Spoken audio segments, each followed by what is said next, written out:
আরেকটা গুরুত্বপূর্ণ সিদ্ধান্ত,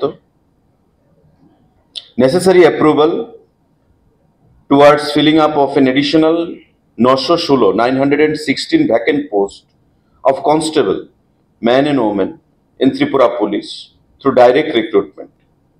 হোম ডিপার্টমেন্টের অধীন 916 জন কনস্টেবল ম্যান অ্যান্ড ওমেন সেগুলো রিক্রুট করা হবে।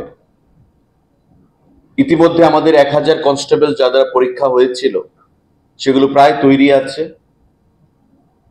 সেগুলো ছাড়ার পর এই 916 জন আরো নতুন করে কনস্টেবল পুলিশ ডিপার্টমেন্টে ম্যান অ্যান্ড ওমেন সেগুলো অ্যাডভার্টাইজমেন্ট প্রদান করা হবে।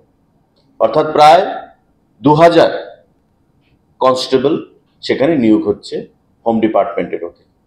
1000 কনস্টেবল জানেন আপনারা, আমাদের এই প্রসেস চলছে এবং almost on the verge of finalisation, declaration of result. এই রেজাল্ট বের হওয়ার পর নতুন এই যে 916খানা পোস্ট তৈরি হয়েছে এবং ফিনান্স অনুমোদন দিয়েছে এবং রাজ্য মন্ত্রিসভা তাতে অনুমোদন দিয়েছে, সেই 916খানা পোস্ট অ্যাডভার্টাইজমেন্ট করা হবে আগের 1000 পোস্ট সেখানে ডিক্লারেশন হলে, যা খুব শর্টলি ডিক্লারেশন করা হবে। সাংবাদিক বন্ধুরা,